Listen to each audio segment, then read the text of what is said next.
Shalom, Shalom. Want to start off source by giving all praise to Yahweh, Shem Shah, Shem Kodash, that belongs to the apostles of GMS and honesty bells doing the work in truth and sincerity. Last night I was meditating on, the concept of a deposit.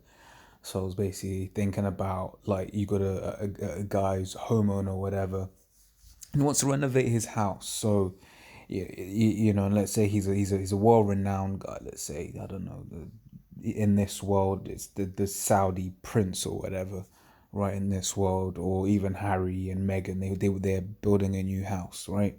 So then basically, you got the contractors that do buildings, and then of all the different people that could have been that basically bid, so basically like major construction jobs, right? You have different companies that will bid to do it because if they get the deal, then for them firstly it's a thing of renown because you can say, oh, I built this, that, and the other, right? Plus also the remuneration, i.e., basically the payment, is gonna be good, right? So basically, of all the different companies that may bid to say, I'm going to build that house for you, or whatever, what have you, right? That particular important person has chosen this company, this group of people to build that house for them, right? And I was likening that to this truth, this thing of us, where that very important person, right, Yahweh Shai, Yahweh Hashem Yahweh Shai, right, have basically chosen us, right, to build this house in this time, right, to build the house of David afresh, right? And the very fact that, because it is such a prestigious project, not to take the piss, right? Because if you imagine once again, you bring it back into the carnal realm, right? Imagine the Saudi crown prince or whatever, whoever, is important in this world, right? He's just paid you a deposit and said, hey, man, cool, hold that. But, I want you to just basically bang out this job, right? And make sure it's ready by the time I come back. So when you gonna come back? I ain't too sure, but if you're doing what you're supposed to be doing, then it'll be ready by the time I come back. And you be like, okay, cool, right? But then if he comes back and then he basically sees that, look, hey, shit, the guy that was in charge of the shed ain't even there. So what the fuck's going on with this guy? He's obviously been taking the piss, right? And once again, like bringing it back to the spiritual realm, right? If the house shot comes back, when spiritually, he's like, this guy ain't been doing anything, right? The Lord knows, right? The Lord knows, where your heart is and what it is that you're doing, you're laboring for, right? So it's what do you call it? So like I said, it's this thing of ours. I was just liking, you meditate and you're thinking of different things. Where I was likening the deposit to this truth, right? Because what does the scripture say? Right, let me grab something, right? This is Proverbs 8 and 11. It says, for wisdom is better than rubies, and all the things that may be desired are not compared to it, right? So this truth is the most precious thing on the face of the planet Earth, by far, which is why it says, for instance, in Isaiah, right, 33 and 6, right, it says, and wisdom and knowledge shall be the stability of thy times and strength of salvation. The fear of Yahweh is his treasure, right? So wisdom and knowledge shall be the stability of thy times. So, everyone right now is bugging out, but for us, right, we're a lot more calm because we're like, look, man, these are the things that we hope for. These are the things that we wish, right? Obviously keeping a level head because we know what comes out, after this, because the scripture says in Matthew 24 and 6 is these are the beginning of sorrows, and then they shall persecute you, right? So they're gonna come for Jay, right? But we know that these things must needs happen, right? So that there's stability in that, right? And that basically keeps us sane and keeps us level headed, right? And then what else as well, right? Right, it says 1 Corinthians 8 and 1 says, now as touching things offered unto idols, we know that we all have knowledge. Knowledge puffeth up, but charity edifieth. Right now, I'm getting this because that's, in this thing of ours. It's once again, it's the most precious thing in the world, right? So sometimes you can find yourself getting puffed up, but that's why we brothers go through the things that they go through to keep us humble, right? Because this, once again, this is a very precious thing that we have, right? So these things must needs happen, right, to keep us level-headed. This is Sirach 2:1. It says, "My son, if thou come to serve the Lord, prepare thy soul for temptation." Right? "I set thy heart aright and constantly endure, and make not haste in the time of trouble." Right? So, friends, is when you read, I think it's in Luke, says, who building a tower sitteth not down first to count the cost, basically, whether he have enough to finish it, right? So first thing, before saying, yeah, I'm gonna start teaching, first you got to sit down and say, actually, a lot is going to be required of me, right? Which, once again, going back into the carnal realm, that's something that, as a contractor, someone who's about to build a building, build a house, they've actually got to sit down first, say, have I got the means to fulfill this project, right? For instance, if you're building a train system or whatever, right? Have I got the manpower, the space, the resources to actually be able to build a number of trains that I need to, that will be required for this project, right? So just like that, in this thing, you got to say, look, man, have I got what will be required of me, right? And because we're in its truth, doing the work, the hope for us is that, yeah, we have got the right, the right, ingredients, right, to help in this building project that is the house of David, right? It says, cleave unto him and depart not away. It says, "My son, if thou come to serve the Lord, prepare thy soul for temptation." Basically, you're going to go through things, right? So, for instance, you use the Crossrail project right here in London, which, that was this is the big pile of shite, right? Because, 2 billion, what was it? No, I won't say 2 billion, but, over budget and 2 years behind schedule, because I was supposed to open in, December 2018, right? Or something like that. But one of the things that they knew that they would have to encounter, whoever had won that project, right? They knew that they would basically have to, go through London's, which called subterranean London, right? Terra meaning earth, sub meaning under. So basically under the earth of London, where, what do you call it? It's clay, right? You've got existing, what do you call it? Networks, right? You've got the foundations of these buildings and all of that, and it's just a little bit dense. So they knew that they would have troubles building it, right? So whoever took on that project, or rather when they were proposing that project, they knew these are the issues that are gonna come. And once again, bringing it back into the spiritual, right? You come into this thing, look, you're gonna go through some stuff, right? It's part and parcel of the game. Why? Because we have what we've been given is so precious, right? So the deposit itself is precious, right? It's like being paid, with a gold bar, as a deposit, right? And what's the ultimate prize? That crown, man, right? Yeah.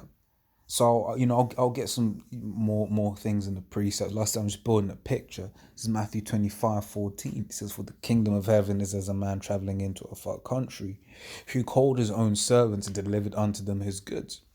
And unto one he gave 5 talents, to another 2, to another 1, to every man according to his several ability, and straightway took his journey. Then he that had received the 5 talents went and traded with the same, and made them other 5 talents.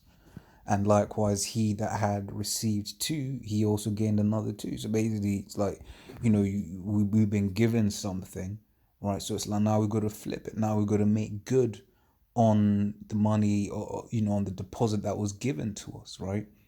It says, "But he that had received 1 went and digged in the earth and hid his Lord's money." Right? So he got the deposit, and then was wanting to give the master back the deposit money. It's like, look, man, I ain't, I didn't do anything, right? But no, but the deposit was paid because you made an agreement. It's like, nah, you've got to fulfill your agreement, right? You know, because our boss, man, our boss will take your soul, right? It says, and I can get this exact story in Luke 19 to prove that. Well, I'll just quote Luke 19:27. He that will not have me reign over him, right, bring hither and slay him before me, right? It says, and after a long time, the Lord of those servants came and reckoneth with them. And so he that had received 5 talents came and brought other 5 talents also. Lord, thou deliverest unto me 5 talents. Behold, I have gained beside them 5 talents more. His Lord said unto him, Well done, thou good and faithful servant. Thou hast been faithful over a few things. I'll make thee ruler over many things. Enter thou into the joy of thy Lord. He also that had received 2 talents came, Lord, thou deliverest unto me 2 talents. Right, behold, I have gained 2 other talents beside them. His Lord said unto him, Well done, good and faithful servant. Thou hast been faithful over a few things. I'll make thee ruler over many things. Enter thou into the joy of thy Lord. Right? It's going also to say every man, has a different requirement, but it's all it's all to one master plan, right? Once again, thinking about bring it to the carnal realm. Once again, you say Crossrail as a project because it's the most recent major construction project. Like I said, that in this concept that I was thinking of when I was meditating, right? Is you might have the guys that were basically digging the tunnels, right? They had a technically difficult job, or so they might say our job was important, right? But then you also get the guys that were building the trains themselves. They be like, yeah, but the train's actually what moves people, and if there's a problem with them, then we got a problem. So they might say, well, I'm more important, right? But in the grand scheme of things, everything's important because without the trains or without the tunnel, the system ain't there, right? Just like how with this truth in the body. In fact, let me grab that in Romans. Right, this is Romans 12. I'm going to start from verse 3, right? It says, For I say, through the grace given unto me, to every man that is among you, not to think of himself more highly than he ought to think, right? So basically, don't get proud, right? Right? Don't think you're at position X instead of position when really you're position Y, right? The aim for all of us is to just really think about making it. How we make it or whatever, that can come later. The point is to make it. Right, so, but to think soberly according as the Most High hath dealt to every man the measure of faith. For as we have many members in one body, all members have not the same office.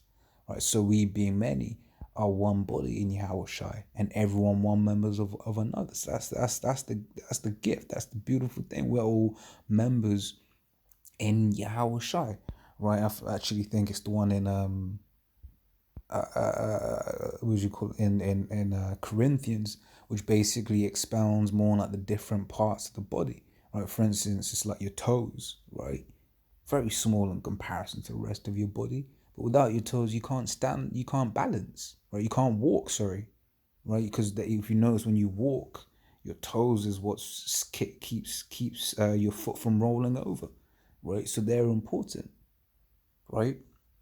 So hey, everyone's requirement is different, but you still got to make good on your requirement, right? You got to make good on the deposit money you was paid, right?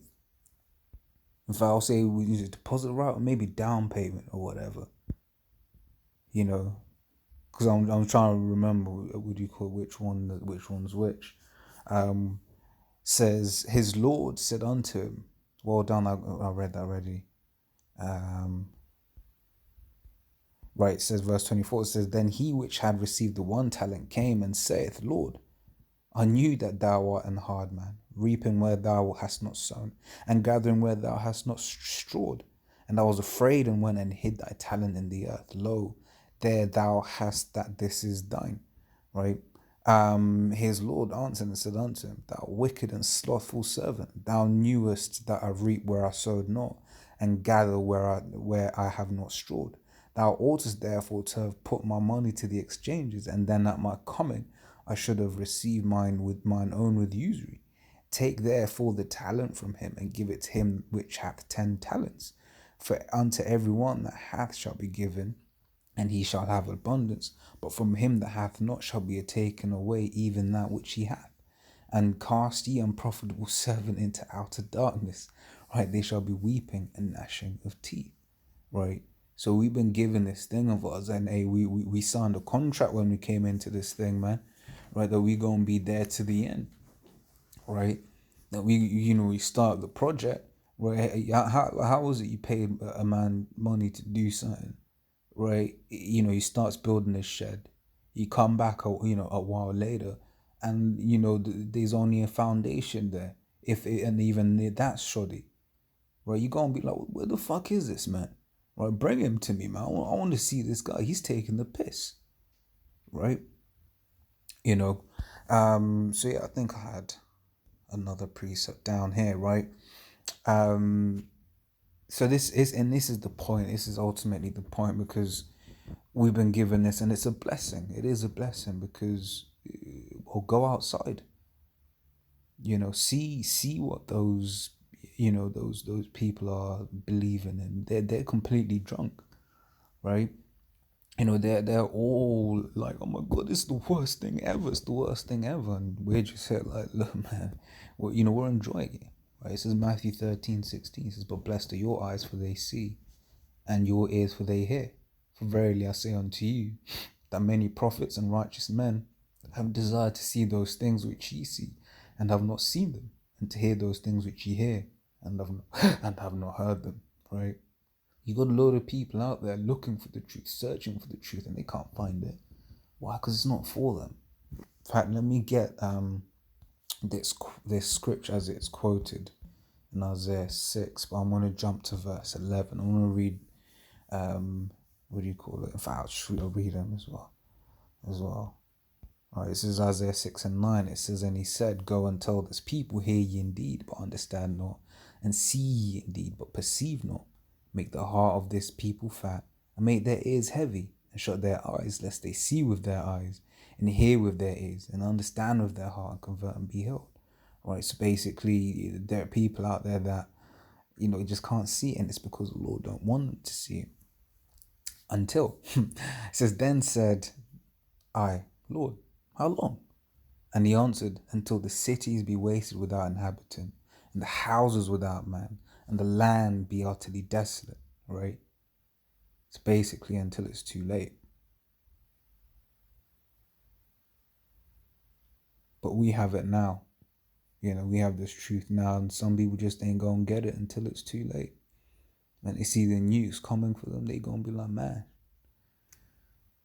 yeah, I guess some Israelites were right. Right, start with the apostles on down. So, like I said, Lord's Will, that was edifying. Lord's Will, I said I was coherent, everything made sense. To the point I was, a picture I was trying to draw. Right. And yeah, so till the next time, Shalom.